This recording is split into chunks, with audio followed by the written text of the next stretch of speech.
So today we have Claire Meridew, Chief Creative Officer for North America at GTB. Claire has over 20 years of experience in marketing and advertising and 12 years of that in the interactive space.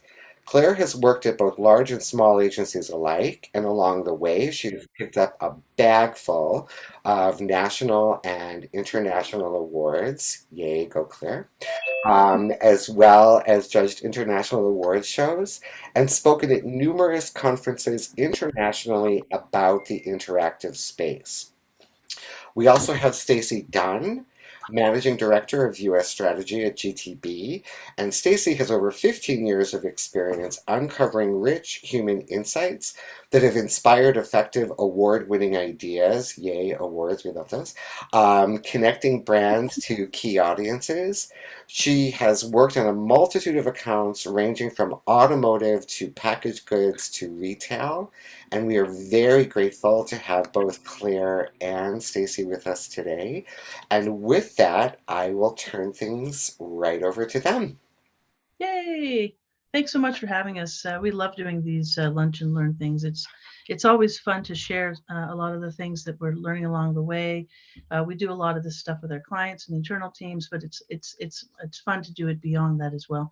I'm going to share my screen, and hopefully this works. Yeah, and I'll say yes, thank you for having us. And speaking of award shows, that's actually the topic you're going to see today. It's a lot of the best cases from Cannes. Yeah, and Stacy and I work with a lot of people to develop this. We're part of a larger network called WPP, which actually, although they are a large marketing and advertising holding company, the WPP stands for wire, paper, and plastic because they came from the shopping market space originally. But the presentation we're about to show you today is one of our favorites that we like to do every year. Like I said, we talk to teams within Ford, both globally and within North America, and walk them through this to tell them about trends, as well as our internal teams to inspire them and to see what sort of things are happening in the world. This is our core team that worked on this particular presentation. As you can see, they come from a myriad of different agencies across the network. And this is an interesting Cannes this year. Usually we get to go, which is always fun because you're on the south of France. You can sip some fancy wine on the beach and look at all the fabulous people and see all the things in real life. This is the first ever virtual one. So the entire event this year was online. The other thing that was really unique about this year was that last year, the event was absolutely canceled because we were running into COVID. It happens in June. They just couldn't pivot and mobilize in time. So this year, what they've done is they've taken both last year's, submissions and this year's, and so it's a 2-for-1 year. So they have the 2020 awards and the 2020 awards as well. And one of the biggest things that we've seen, and Stacey's going to talk a little bit more about this, is brand purpose. I'm sure you're aware of what brand purpose is. It's when brands do things that give back. It's not just about selling things to make money. It's about doing events or activations that give back to different communities, be that people that have been displaced by hurricanes, or women, or abused children, or farmers, etc. This year, brand purpose was on steroids. In 2019, they actually created a brand purpose specific category, but pretty much every single one this year was brand purpose aligned. Yeah, and I'll say that as we were watching, going through a lot of the winners, there were definitely moments where we were getting very emotional because there were, really from all spectrums of emotions, but definitely all brands, delivering on their brand purpose. And when there was a brand that wasn't, it was almost like, that just seems like, out of place. So this is really the recipe by which we see the winners of Cannes, really brands who have big, clear ambition of, here's what we're trying to do, here's what we're setting out to do. But they also have audacity in how they deliver that, how they bring it to life. And you're going to see some really interesting cases of brands that really like break conventions and really like in terms of how they deliver the work, not only in what they do, but how it comes to life is really audacious. So categories we're going to go through. We're going to go through 5 of them, and you'll see Claire and I will kind of flip back and forth as we go through this. So we'll talk about some that break conventions, really disrupting categories. We'll talk about brands that are acting with brave honesty. We'll talk about platforms that are really the new media channel and how brands are using different platforms in different ways. Brands that are now collaborating for greater social impact. And then the last one is cracking the code, brands that are using data in really interesting ways. Yeah, so our first category is breaking conventions. And as creatives, this is like a really effective way to stand out, because what we do is we look at the assumptions that are happening within an industry. Sometimes there are rules that people are following because there's existing mechanisms that are in place. But often it's simply because they are following things that have always been done that way. So people just keep doing it that way because they feel comfortable and they know that it's going to work. So in this category, we're showing you examples where organizations and marketing groups have looked at the rules, they've turned them upside down, and in doing so, they've turned people's heads. And our first example here is Diesel. I'm sure you're all familiar with Diesel. They're a high-end clothing manufacturer. And what they did was they looked at consumer behavior that the industry was actually trying to actively discourage people in doing. And what they did was they took this behavior and they embraced it, and it became part of this successful campaign. I'll show you the case study. Have you heard of wardrobing? A lot of people do that. They wear something once and then they return it. This is a type of shopping fraud that 1 in 5 of us are guilty of committing. Apparently, it's a big problem. Retailers say that it costs them $15 billion a year. It's highly immoral, in my opinion.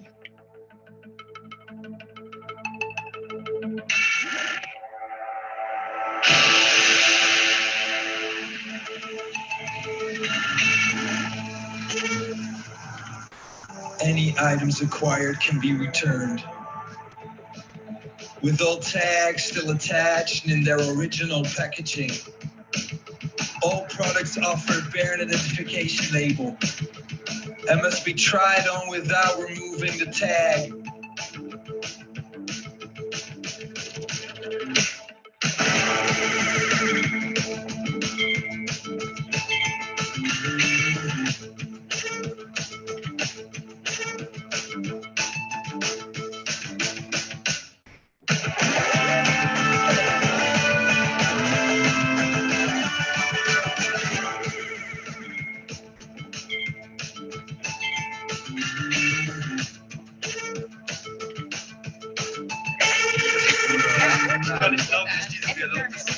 Guys, I'm gonna buy everything.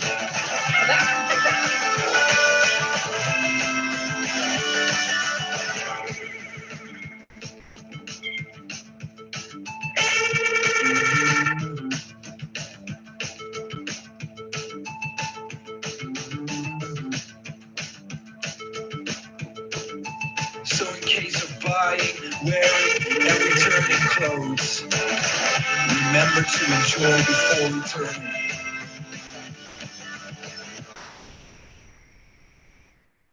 That's a lot of fun. But this way of looking at things broke into other sectors as well. And this next one is Burger King.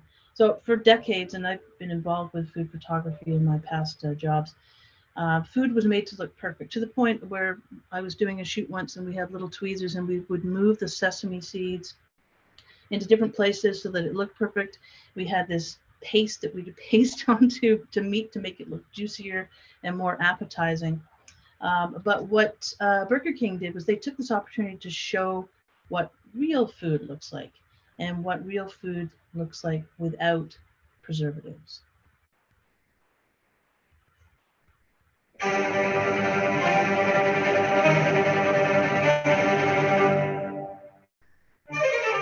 Fast food, an industry that offers convenient, craveable food at a good value. But you put out a big pack and you could keep it there forever, right? It's right here. No fungus, no mold, no smell. Why is there no mold on that?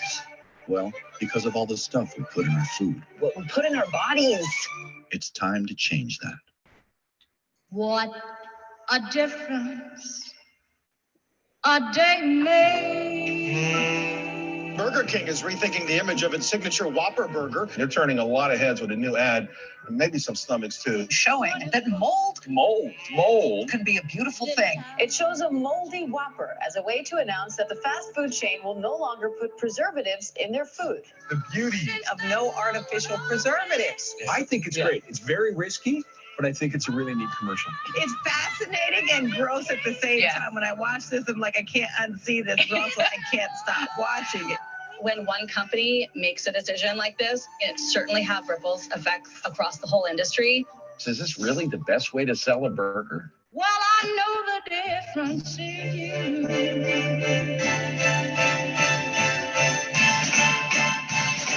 Look, they're taking out preservatives. This is the real deal.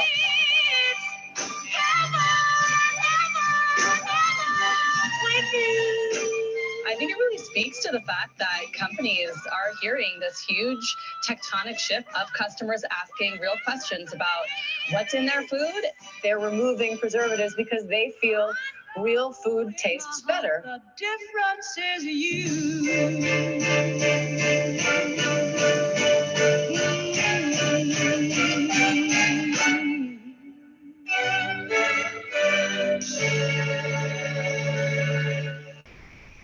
Claire, I guess we should have warned everybody it's at this lunch and learn. Hope you guys finish your lunch. Yeah, right. Hope you're not eating a burger from McDonald's. Yeah. Okay. So, in our final example in this category is HSBC. So, banks, as we all know, cater to the wealthy, and of course, they market to them. It's a sound business model. It's where the money is.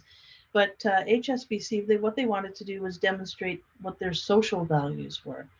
And they did this by creating a campaign that really gave people a second chance.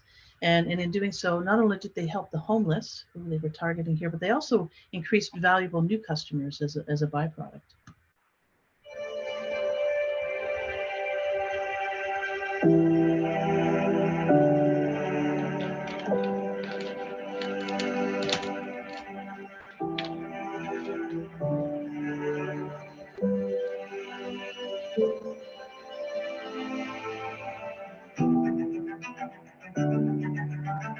Because I had no fixed address, I had no bank account, I had no cash, I had no home, I had no nothing. I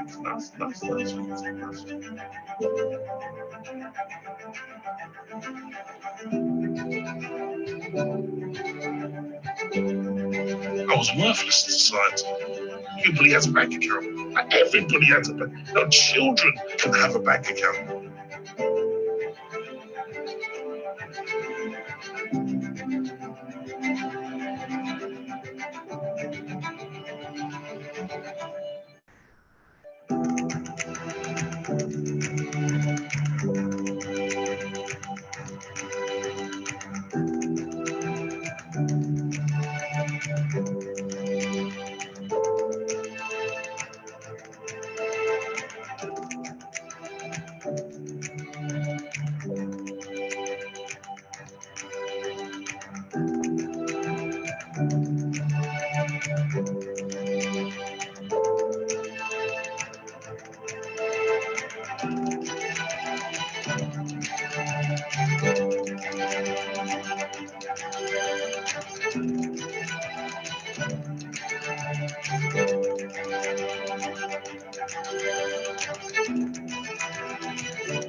That's really nice.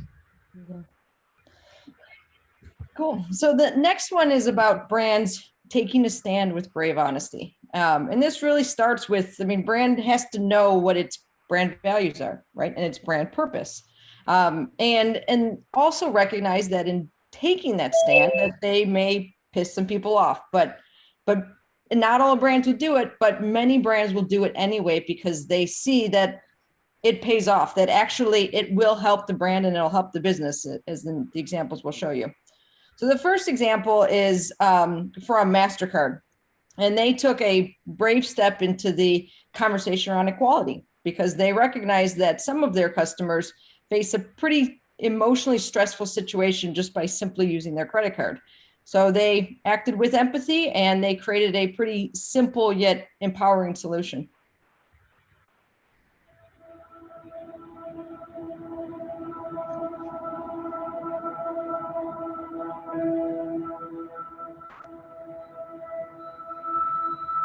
So I handed him my credit card. Look down, look back up at me. Oh, wait, so you're really a girl? If we see you again, you know, we're basically gonna kick your ass. My friends were like, the guy has a knife. And I was like really paranoid about it and it really fucked me up.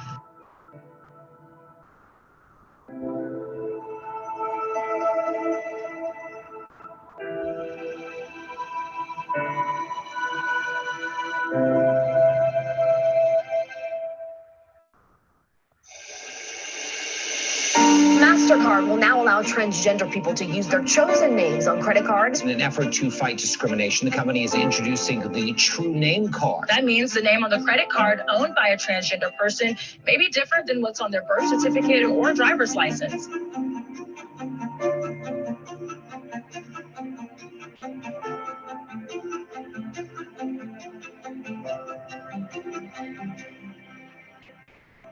We said we're going to go out and announce this anyway and show them the impact that this would actually have.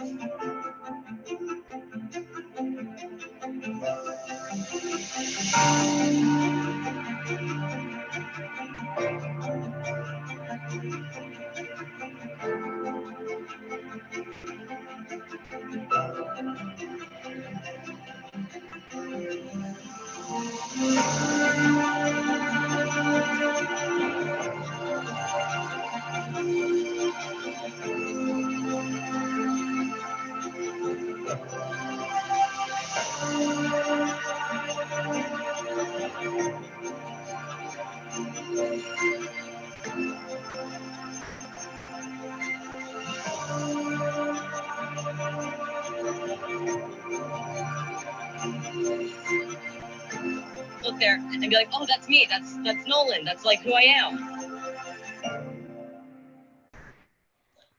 I love that example because they even say, you know, banks were resistant at first, but they said, we're going to do it anyway. And they were able to do it. They drove demand and then banks signed up. So a perfect example of one that's, you know, taking a brave step. This next one is from a brand called Bodyform, which is a maker of feminine products in the UK. And they drew attention to the complexities that women face throughout their lives and often the untold stories of those challenges we face. And their bravery came not only in telling those stories, but how they brought it to life and in the storytelling itself. And ultimately what they did was they helped to break the stigma for other women to be able to talk about their own experiences.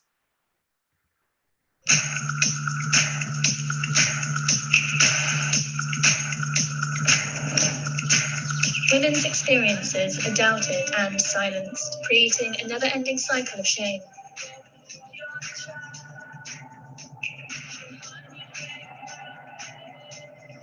So we broke the law of silence by asking women how they felt. Like a chainsaw in my womb. My womb is a bit. Miscarriage felt like my body becoming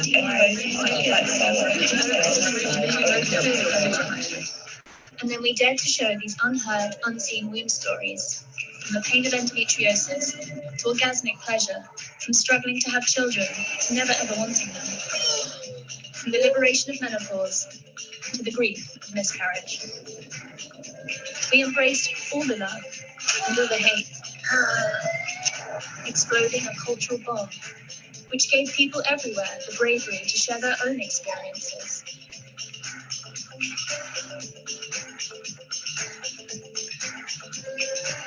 And from them, we created more womb stories and dropped them back into culture, fueling even more sharing. And then we used these pain stories to create a new medical tool, the first ever pain dictionary. Living on social and housed in a virtual pain museum, the dictionary and our medical research paper, the Pain Report, provides an alternative to the outdated 1 to 10 pain scale. Written and illustrated by endometriosis sufferers, the dictionary lets women define their own pain and helps others recognize theirs, leading to better education and shorter diagnosis times.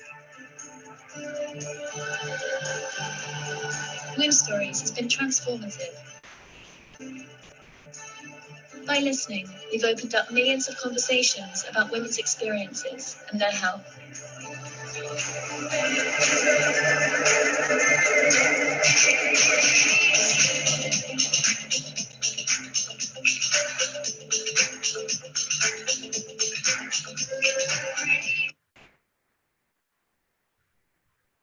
You still there, Stacy? Yeah, can you hear me? Yep. So this last one, are you, yeah, good. Okay, cool. We're having some technical issues earlier. We're glad we're still on board. So the last case in this category is from Coca-Cola, and they partnered with a Brazilian TV network to help with their beloved Christmas special. And they created a uplifting story that helped the country face the racism that exists there, but is often untalked about. And what they did was they were able to spark a conversation and really just bring a new sense of hope during the holidays, but also beyond.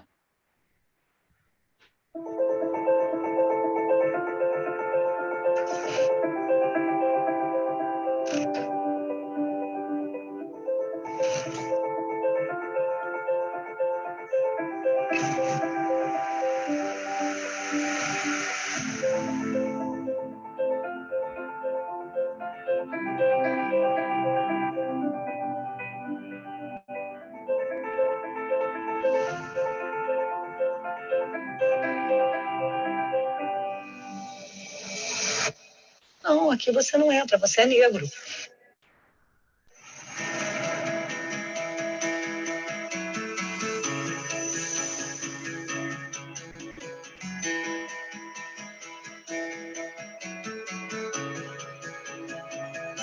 Eu queria fazer uma novela na qual eu não fosse um escravo, na qual eu não fosse um bobalhão.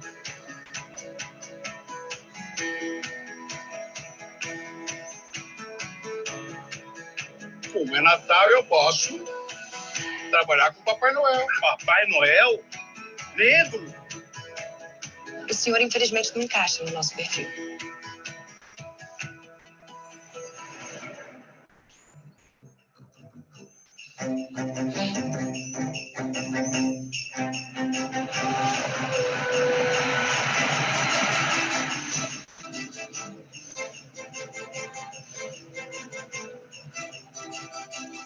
Esse Papai Noel, para mim, quando era menino, que ele não existia negro. Puxa, esse Papai Noel está no coração das crianças mais pobres.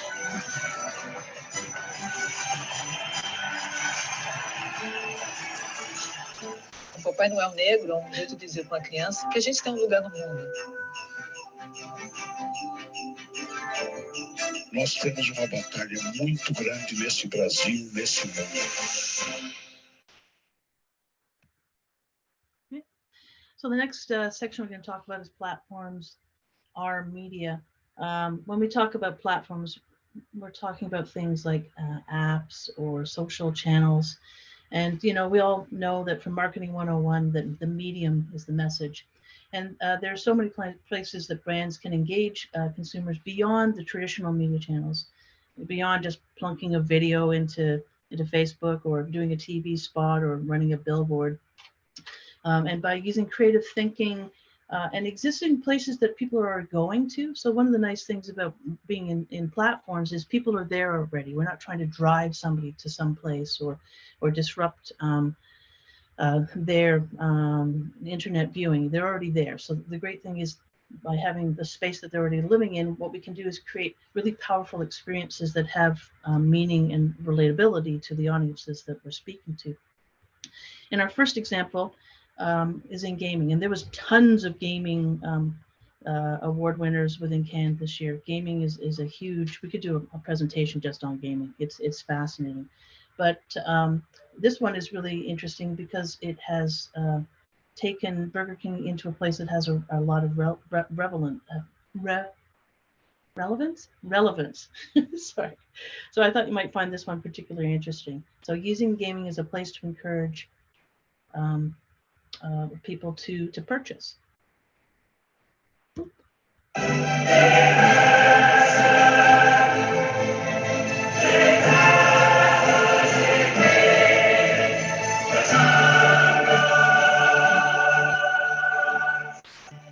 Confused? Let me take you back a few steps.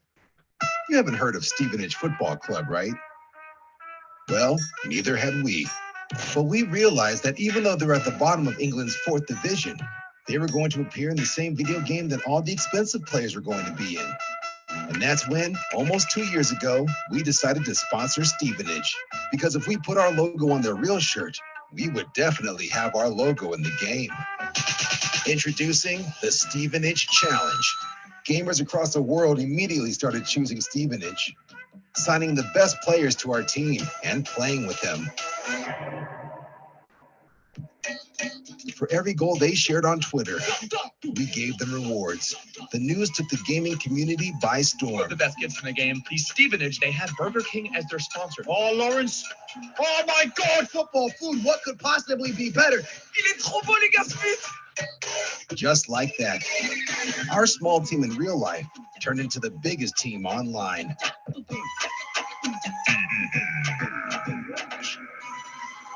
So, gamers chose the best players in the world to play for Stevenage. It's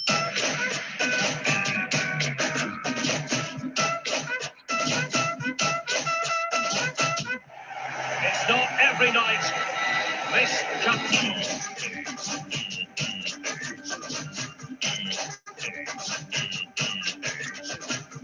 EA Sports. It's in the flame. So that's in gaming. Our next one I'm going to talk about is how a brand was able to become part of an app in a way that was using advertising or encouraging behaviors beyond having a little sort of ad at the bottom, which we're all trying to avoid and get off the page so we can actually do the thing that we want to do. This is the Taipei Blood Bank, and what they did was they turned a map and parking app into a roadside signage experience to drive blood donations. Every week in Taiwan, there are critical shortages in certain blood types. In emergency situations, instant access to blood supplies can mean the difference between life and death. There's no easy way for people to find out about blood shortages. So even though Taiwan is full of willing donors, it's difficult to reach them when they are needed the most. We needed to find a way to quickly alert and mobilize people to donate in their daily lives. Taiwan's smartphone penetration rate is ranked top 2 in the world. People often use navigational apps in their daily lives. So we created an ingenious way to reach donors, Blood Beacon. Since people are reluctant to download an extra app, we approached the challenge by inserting the Blood Beacon into a navigational app people use every day. We cooperated with the Parking Lot app, an application with over 2 million users. When users look for parking spaces, the location icon connects them with real-time blood inventory data. If there's a shortage in a specific blood type, the location icon flips upside down, alerts the user to the blood type in demand, and navigates them to the nearest blood donation center. If there's no shortage, the location icon stays the same. The results? Since the Blood Beacon went live, we reduced the average blood shortage time from 35 hours to just 7. Blood donations have become faster and more efficient than ever. Blood Beacon has sped up the time it takes for us to get certain blood types, so we can focus on doing our best to save lives. 31 news agencies picked up the idea, and this year, 4 other navigational apps will also adopt the Blood Beacon. Since this simple idea can be replicated in other apps, we can continue to help people in need by delivering the right blood types when and where they're needed. Connect to real-time blood inventory data. Blood Beacon. When the icon flips, it's time to donate. Yeah, I think this one's brilliant. When you consider what a traditional approach would be for this, you would maybe have a bus shelter sign or a billboard sign, because they wouldn't have a lot of money to do TV, to try and advertise and promote people to donate blood. But the problem is you don't know where to go or what hours, or a lot of them are pop-up blood donation centers. This is front and center. It tells you what kind of blood you need, and it shows you where to go. So to me, I think it's just brilliant, and the results speak for themselves. In our last one, this is kind of another channel, and this is very interesting. So what Michelob did was they found a way to create a digital fan experience, brought courtside. So it's not like you're just, within your laptop or your phone. And they did this in a really unlikely channel. And what they did, it was in the channel that we're currently working in for Zoom calls. We have seen some unbelievable things in basketball. This is something out of a movie.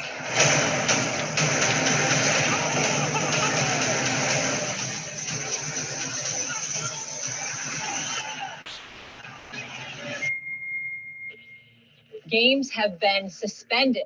This is the last night of NBA games. The league will use this hiatus to determine the next steps. We play games without the fans? Yeah. No, it's impossible. I ain't playing. I like the guy in the basket.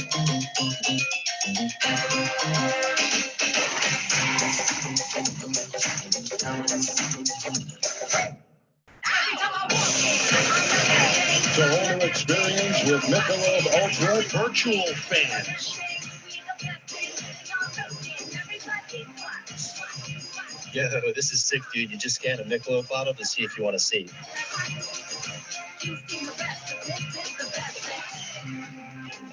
That energy and bond between people is an essential part of the experience. It's pretty crazy, man. You can literally talk to the people in your section. I'm walking right here.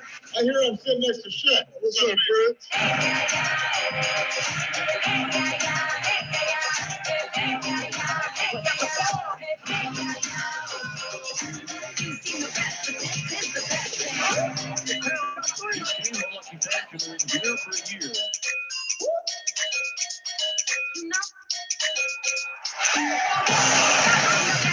Dwayne Wade in the Miami Heat section.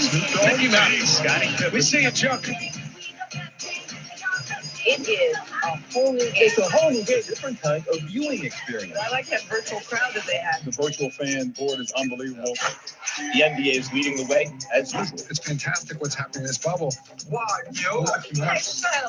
You did see that, eh? Ridiculous! What a beautiful pass. I like this a lot. I want to do this more. This is like a once in a lifetime pandemic opportunity. I just love that LeBron's like, I ain't playing. It's classic. Okay, so this next one is about collaborating for impact. And this is, especially as brands are now trying to live by their brand purpose even more, brands are realizing that they can have actually a greater impact, both on their business, but on society as a whole, if they collaborate with other like-minded brands. So this first one is from Anheuser-Busch, and they partnered with their supplier base to accelerate the number of farmers who are converting to organic. And in doing so, they not only helped evolve the supplier's business and helped AB, but they also had a big impact on the planet itself. Watch this one. Farming is no longer about quality. It's about producing more, faster, cheaper.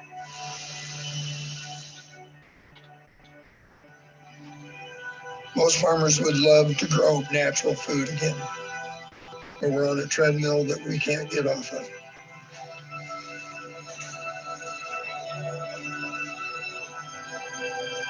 Transitioning to organic takes 3 years of significant investment, and you might not have a buyer at the end of the road.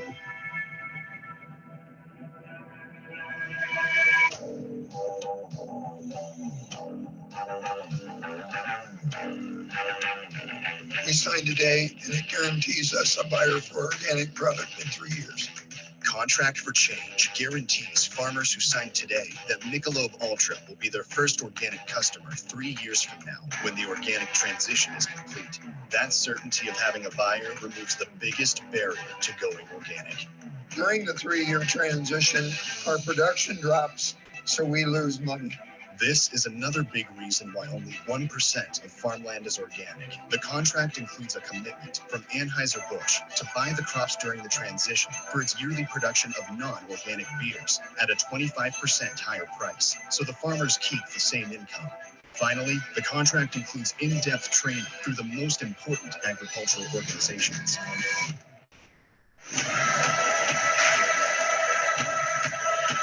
All Idaho farmers, if you've ever considered going organic, please call us. Together, we can change the future of your farm. Michelob Ultra Organic, Ultra. In helping organic farmers.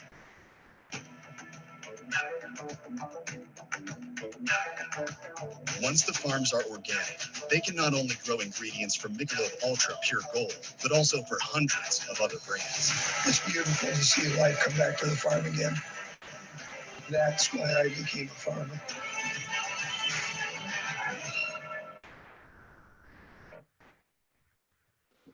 Cool. So this next one is also from Anheuser-Busch. And they wanted to change the economics of the women's soccer league, which does not get the hype or support as the NFL or NBA or so they basically said, you know, they built a platform that challenged brands to get involved in supporting the NWSL. Despite the United States having the best women's soccer in the world, female players are still paid 12 times less than their male counterparts. On the surface, the issue was gender discrimination, but a closer look revealed that the issue was also economic. In 2019, the men's MLS had 8 times more sponsors than the women's NWSL. And as one of the only 3 NWSL sponsors, Budweiser wanted to change that. So, in order to close the pay gap, we had to address the sponsorship gap. Budweiser introduces the future official sponsors of the NWSL. We made placeholder products for 9 of the biggest sponsorship categories in sports, everything from toiletries to timepieces. We used global soccer icon Megan Rapinoe to promote these products as if they were real, so brands could see what sponsoring the NWSL would look like. This work drove to an online marketplace where fans could pledge to purchase these products and then share on social by tagging the brands they wanted to see fill the vacancy. Starting a real conversation between fans and brands, showing potential sponsors the power of sponsoring the league. And by the time the 2020 season started, 6 new brands joined Budweiser as official sponsors of the NWSL. This campaign started to close the sponsorship gap and increased the NWSL salary cap by almost 20%. We no longer have to imagine what the future of women's soccer will look like, because the future is officially here.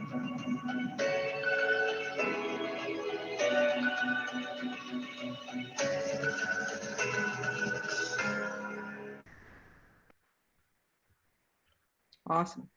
So this last one in this category is from the Bee Fund. It's a French charity, and they created an unexpected influencer. And to get support for their cause, they actually invited other brands to use their influencer.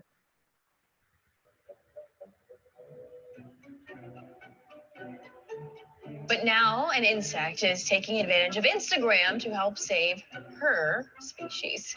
Meet Bee. She touts herself as the first ever bee influencer, and her mission is to help save bees, donating the money that she earns from ad revenue on Instagram to the Bee Fund. It's a French charity that helps protect bee colonies from dying out. As you can see, she keeps her page populated by taking plenty of different selfies, all for a great cause.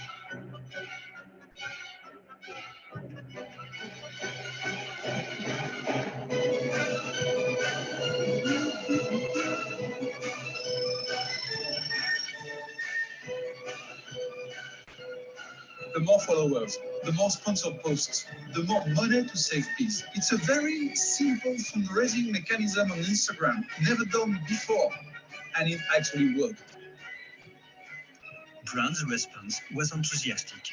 At Christmas, Bee was even asked to be the official ambassador of the most iconic department store in Paris, Galeries Lafayette. Thanks to all of this, we collected over 150,000 euros to finance important projects to save bees. And with Bee Farm, we will finance many more. Elle s'appelle Bee Influencer. Bee Influencer.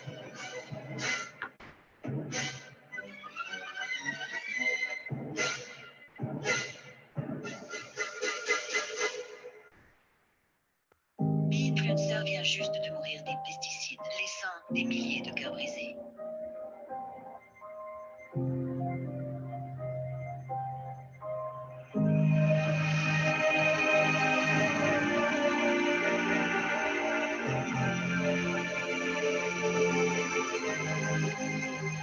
They're all bees.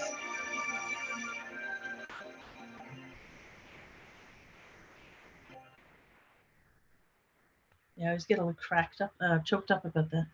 John, I saw you like, what? There was a bit of a shock there. What? The bee dies? But totally. Again, pretty audacious in how they brought it to life. Yeah. So our last category is called Crack the Code. And this is really about data. And data can really be our secret weapon from on the creative side for creative thinking. You know, the pairing of a data scientist with a creative leader can really spring forth unexpected and unusual ideas and combinations. We already use data currently, obviously, to understand who our consumers are, know where they are, target content to them, etc. But this is taking data to a whole new level. This is taking data and putting it in as part of the creative concept itself. Next page. So our first one here is Cold Tracker. So this is Castle Light Beer. It is in South Africa. And what they wanted to do was create a data feed, their own customized data feed, to solve a real business solution that was happening in South Africa. And that was these rolling blackouts that were making all of the fridges go out, or people were unwilling to pay the extra surcharge in order to make their fridges stay on.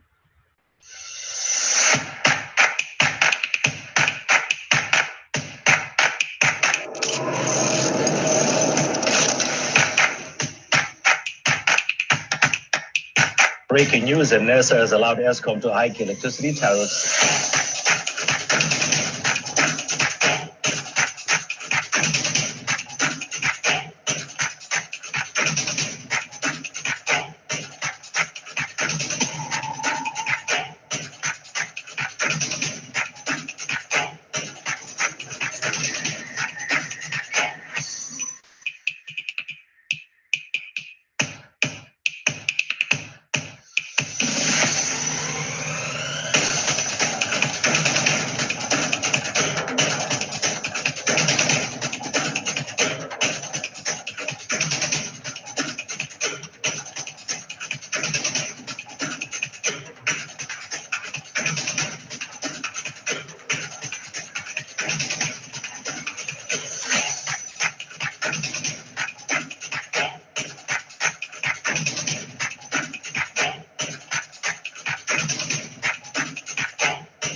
Our second one definitely ties into that whole sort of giving back that we talked about in terms of having brand purpose. This includes a combination or a tag team between Warner Brothers and Spotify. And what they did was they used the data of sound. And I won't go into details because I really do want this case study to sort of speak for itself. But what they did was they were able to identify music tracks that could help people that had speech impediments and help them in speech therapy. 1 in 12 young people have some form of speech impediment. The best way of overcoming one is through repetition, practicing problem sounds over and over and over. The problem is repetition is boring. The Bogle Barrel Road of the Bogle Barrel Road have trouble with pronouncing those words. The Bogle Barrel Road around the railroad. It's boring, except when it happens in music. That's where playlists come in. We created an algorithm to analyze popular music for patterns of repetition that are helpful for speech therapy. Songs where particular sounds occur in particular patterns that are helpful for overcoming an impediment. Apple Music then conducted the single largest data analysis of song lyrics ever, scanning millions of tracks to isolate the songs with therapeutic value. These songs were curated by Warner Music and weaved into playlists. Playlists where singing along can help your speech. A playlist of songs for ta, ka, da, and more. The playlists live on Apple Music, and with more sounds and more languages to come, playlists are only just beginning.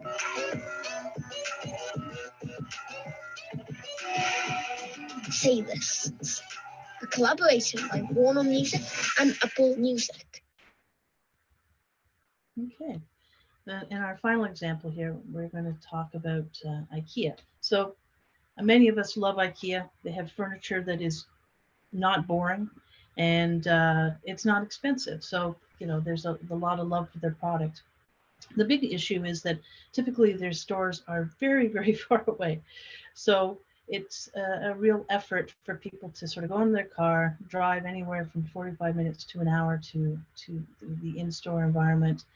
And what IKEA did was they turned this driving in your car data into virtual cash so that you could actually use in the store. So they recognized that driving to these far-flung places was a real time commitment. So they wanted to reward consumers for coming into their stores and so they could use it to purchase products.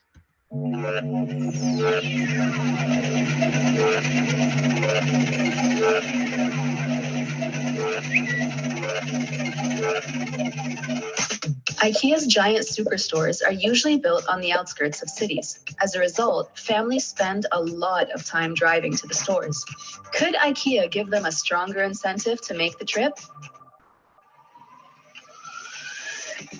Introducing IKEA's Buy With Your Time, a promotion that was conceived as a way to reward people for traveling to IKEA. Now, they could use the time they spent on the road to shop in our stores. At the moment, I can see that you have 2 hours, 35 minutes. Everything in the store had a tag that showed the price in money as well as time. Can I pay for these small items with my time? Our cashiers just had to check our customers' trips to the stores on their Google Maps timeline, which geolocates and stores all their journey data. Would you like to pay by cash, card, or by your time? We determined the monetary value of their time based on the average family income in the country, which then gave us the average income per minute.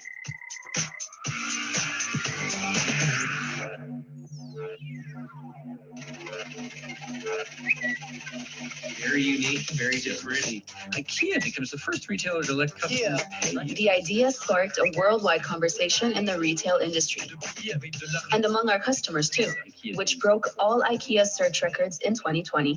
Between IKEA and Amazon will be closed because they're going to pay you for the distance in time. This was the first time, after all, that anyone had changed time literally into money. In fact, IKEA has added time currency prices for every item. Or, for that matter, into a wing chair, a coffee table, or a potted plant.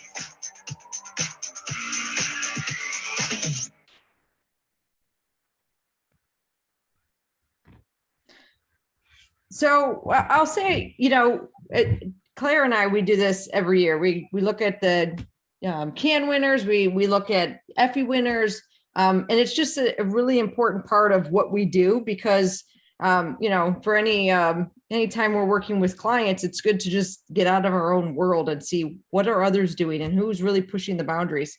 But as we look at all of these campaigns and this award-winning work, it's important to say, okay, well, what are we getting from this? And that's why, as we looked at all of it, we started like figuring out what are these bigger trends that are happening. But it helps us to then go back to our clients to forward to say, okay, what should we be asking ourselves? And I would encourage just, as you guys are thinking about, any projects you're working on or any clients you're working on, to do the same thing of asking yourself these questions. So the first question we ask is, is this moment in time an opportunity to push convention? And that really means, as Claire said, like disrupting the category norms. And while disruption can't always be a strategy, and it shouldn't always be a strategy, because sometimes it's not the right moment, or it's not, that brand isn't the one to do it necessarily, but it's worth asking that question of, does this fit, and should we be doing this? And then the bigger question is, how do we get everybody to, how do we get the organization to wrap their heads around that? The next one is, are there like-minded brands that could help elevate this idea, that the whole idea of collaborating for greater impact? So as brands are thinking about living their purpose, can we actually work with others to make this idea even bigger, to have a greater impact, not just on the brand, but on society as a whole? Data. So as Claire said, data is a secret weapon. And as we just, every year, it feels like every month, with just the amount of data that we now have and we have access to, it's exciting, and there's so much of it. But what's going to get fun is to look at figuring out what bits of data are important and what's not. Like, what do we actually use? And not just to write a brief or to uncover an insight, but also how we might bring the idea to life.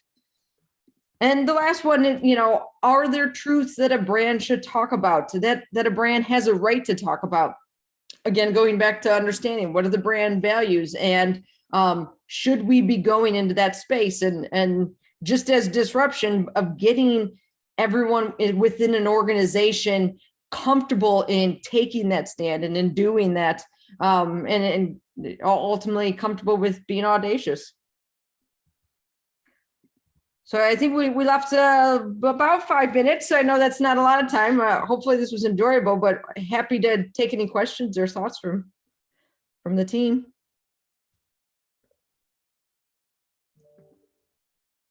Stop sharing.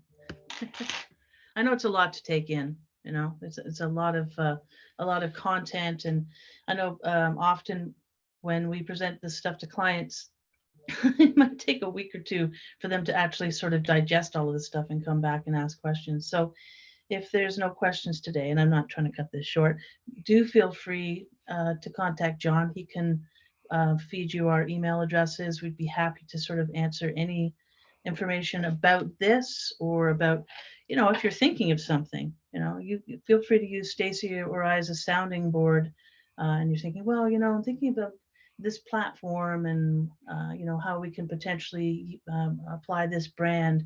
Do you think that these ideas would be relevant? So do feel free to reach out to us as a resource. So before we wrap things up today, and by the way, you guys are amazing in this presentation. It's like mind-blowing. Not everybody actually knows what impression means, and one of the things that kept coming up over and over again as a measurement of success and effectiveness was the number of impressions. Could you just say a few words about what that actually means in advertising?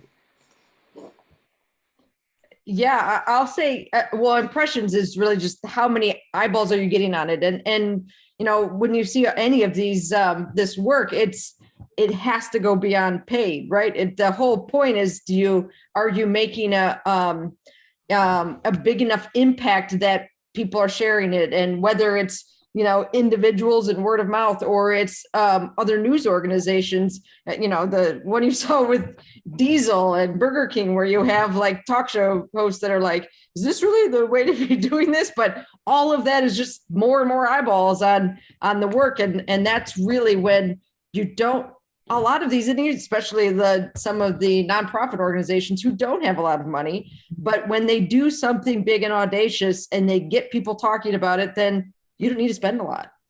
Which leads us into the other sort of nomenclature of earned media, that yes, you come out with the campaign, but then how are other people talking about it and reviewing it and writing articles about it?